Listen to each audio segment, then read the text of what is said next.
सलाम मेरी तरफ से। और मैं हाजिर हूँ इस वक्त दुनिया के खूबसूरत तरीन शहर होबार्ट से। और आज की मेरी वीडियो उन तमाम लोगों के लिए है जो कि ऑस्ट्रेलिया आना चाहते हैं या ऑस्ट्रेलिया आ रहे हैं, जिनका वीज़ा हो गया है, चाहे वो परमानेंट रेजिडेंट हो या चाहे वो स्टूडेंट हो।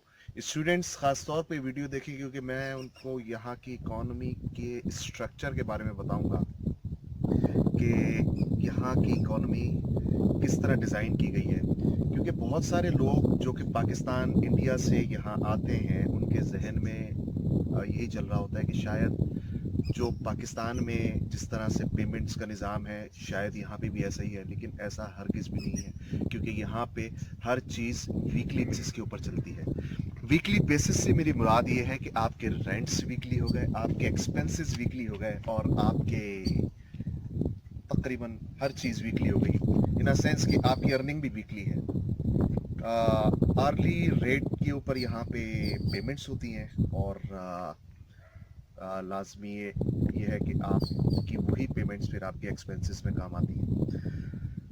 तो मैं ये वीडियो इसलिए बना रहा हूँ ताकि जो ऑस्ट्रेलिया आ रहे हैं वो पाकिस्तान से या इंडिया से जो पैसे लेके आएंगे, उनको मेरी ये वीडियो देखने के बाद पता चल जाएगा कि उनके पैसे क्या इनफ हैं कि अगर उनकी यहाँ आके जॉब नहीं लग सकती तो वो अपना गुजर बसर अगले 1.5 से 2 महीने तक कर सकेंगे या नहीं। तो जो परमानेंट रेजिडेंट हैं उनको तो चलें ये प्रॉब्लम नहीं है यहाँ पे कि वो फ़ीस कैसे जनरेट कर सकेंगे।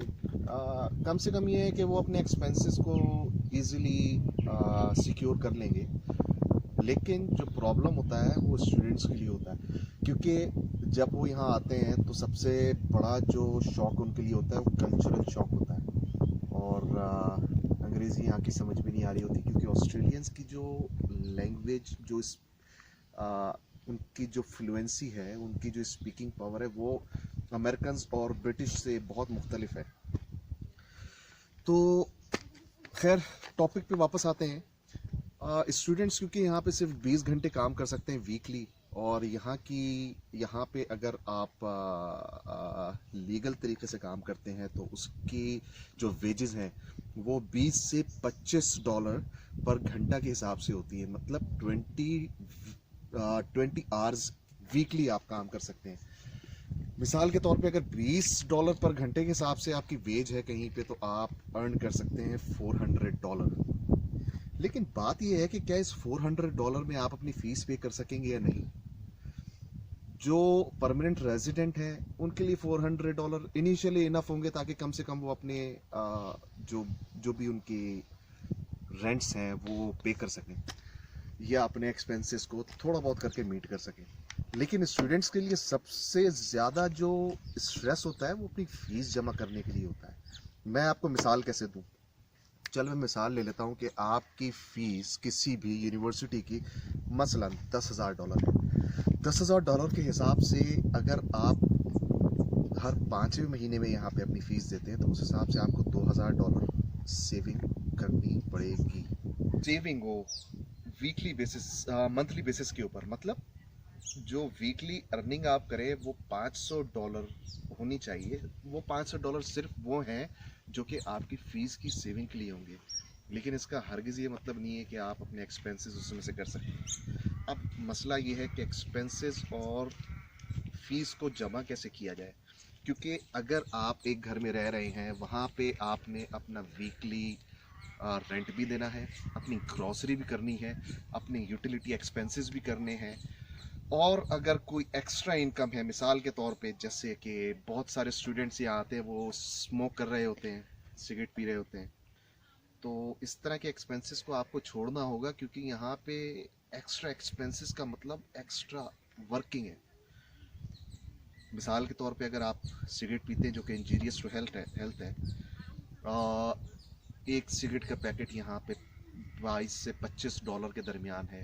मतलब अगर आप मंथ में 4 सिगरेट के पैकेट लेते हैं तो $100 आपको अपनी सिगरेट के लिए रखने पड़ेंगे।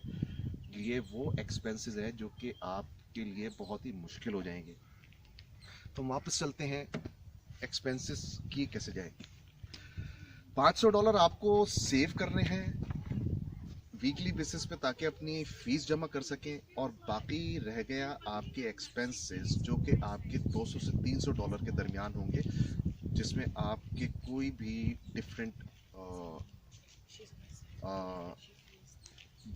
मतलब इन अ सेंस के मुख्तलिफ कोई एक्स्ट्रा एक्सपेंस ना हो। आप लोग यहाँ क्या करते हैं, स्टूडेंट्स यहाँ क्या क्या करते हैं, जो कि मेनलैंड के अंदर इस वक्त मौजूद हैं। यहाँ मेनलैंड कहलाता है सिडनी और मेलबर्न। मैं इस वक्त होबार्ट में हूँ। होबार्ट एक रीजनल एरिया है, तो इस चीज़ का डिफरेंस भी याद रखिएगा कि रीजनल एरिया की इनकम और मेनलैंड की इनकम में ज़मीन आसमान का फ़र्क है।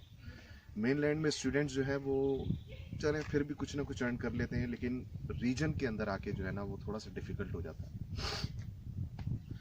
अब स्टूडेंट को करना क्या है कि वो अपनी फ़ीस भी जमा कर सके और अपनी एक्सपेंसेस को भी मीट कर सके। मेरे हिसाब से अगर एक स्टूडेंट जो है वो $750 वीकली अर्न कर रहा है, तो वो अपनी एक्सपेंसेस को सिक्योर कर सकता है और अपनी फ़ीस भी जमा कर सकता है, लेकिन ये बहुत ही मुश्किल काम है। और काफ़ी सारे तरीक़े हैं जो स्टूडेंट यहाँ के अपनाते हैं। उसमें सबसे पहला तरीका ये कि अगर आप अपनी 2 सेमेस्टर की फ़ीस पे करके यहाँ आएँ तो क्या ही बात है। आपके लिए इजी हो जाएगा कि आप अपनी स्टडी टाइम पे मुकम्मल कर सकें और अगले सेमेस्टर्स की फ़ीस आप जमा कर सकें। या फिर आप डिपेंडेंट वीज़ा साथ में लगवाएं, ताकि आपका डिपेंडेंट आके आपके साथ काम करे और आपके एक्सपेंसेस और फीस को जमा कर सके आपके साथ मिल के, क्योंकि आप भी 20 घंटे काम कर रहे होंगे। तीसरा तरीका ये है कि स्टूडेंट्स यहाँ के जो बड़ी यूनिवर्सिटीज़ में होते हैं वो छोटे कॉलेजेस के अंदर ट्रांसफ़र करवा लेते हैं, जिससे उनकी फ़ीस कम हो जाती है। दूसरा ये कि वो सेमेस्टर ब्रेक भी ले लेते हैं, और सेमेस्टर ब्रेक का समर सेमेस्टर में लिया जाता है, क्योंकि समर के अंदर यहाँ पे गोरों को गर्मी पसंद है, तो सब बाहर होते हैं और आपका काम भी चमका हुआ होता है, तो काफ़ी हद तक आप अच्छी अर्निंग उन 3 से 4 महीने के अंदर कर सकते हैं। एक इलीगल तरीका है वो ये कि स्टूडेंट एक्सेस वर्क करते हैं, मतलब 20 घंटे से ऊपर काम करते हैं।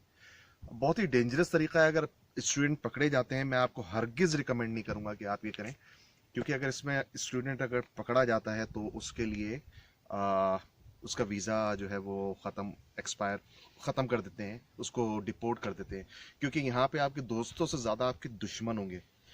तो दूसरा, उसके अंदर बहुत सारी चीज़ें ये हैं कि आप एक्सेस आवर्स में काम जब करते हैं तो आपकी बॉडी बहुत थक जाती है, आप स्टडी नहीं कर पाते।